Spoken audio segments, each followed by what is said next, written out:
Hello বন্ধুরা, আজ আমি তোমাদের কাছে নতুন একটা রেসিপি নিয়ে এসেছি। এই রান্নাটা ভীষণ সিম্পল। যারা নতুন রান্না করছো তারা এইভাবে রান্নাটা করবে। দেখো, আমি দেখিয়ে দিচ্ছি কিভাবে তোমরা রান্নাটা করবে, আর এর মধ্যে কি কি লাগছে তোমাদেরকে সেটাও দেখিয়ে দিচ্ছি। এখানে দেখো 7টা ডিম রয়েছে, আমি নুন হলুদ দেখো মাখিয়ে রেখেছি। আলু দেখো হালকা করে আমি সেদ্ধ করে নিয়েছি। পেঁয়াজ কুচি রয়েছে, কাঁচা লঙ্কা বাটা রয়েছে, রসুন বাটা আছে, কাশ্মীরি লঙ্কার গুঁড়ো রয়েছে, ধনে গুঁড়ো আছে, আর এখানে জিরে গুঁড়ো রয়েছে। রান্নাটা দেখো আমি পুরোপুরি সর্ষের তেলে করছি। কড়াই দেখো তেল দিচ্ছি, তেল দেখো গরম হয়ে গেছে। এবার আমি ডিমগুলো তেলের মধ্যে দিয়ে দেবো।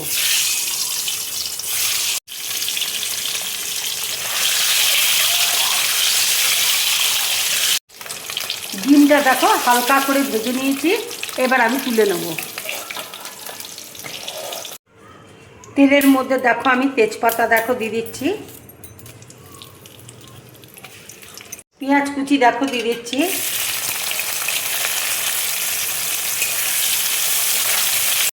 পেঁয়াজটা দেখো ভাজা হয়ে গেছে। এবার আমি আলুটা দেখো দিয়ে দিচ্ছি।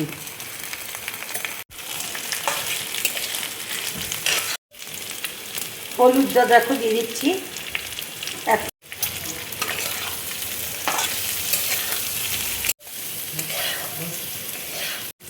রসুন বাটা দেখো দিয়ে দিচ্ছি,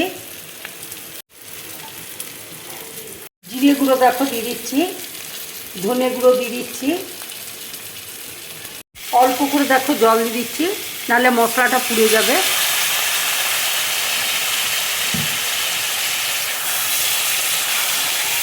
কাঁচা লঙ্কা বাটা দেখো দিয়ে দিচ্ছি,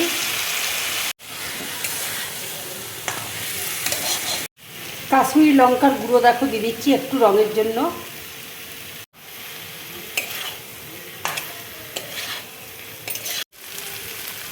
আন্দাজ মতো দেখো নুন দিয়ে দিচ্ছি।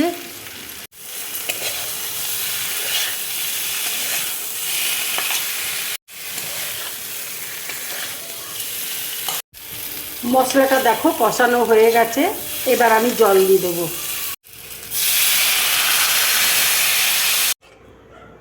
এই ঝোলটা দেখো আমি খুব হালকা করে দেখো করছি। ঝোলটা দেখো ফুটছে, এবার দেখো ডিমটা আমি দিয়ে দিচ্ছি।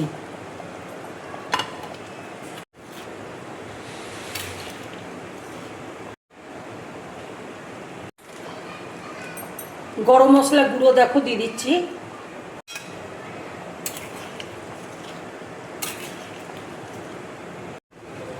রান্নাটা দেখো হয়ে গেছে, এবার আমি গ্যাসটা অফ করে দিচ্ছি। এইভাবে ডিমের ঝোল বানিয়ে তোমরা গরম ভাতের সাথে খাবে, খুব ভালো লাগবে খেতে। যদি আমার এই রেসিপিটা তোমাদের ভালো লাগে তাহলে লাইক করবে, শেয়ার করবে, আর ড্রিম ব্লগ চ্যানেলটাকে সাবস্ক্রাইব করবে। তোমরা বেশি করে কমেন্টস করবে, তাহলে আমার খুব ভালো লাগবে। নমস্কার।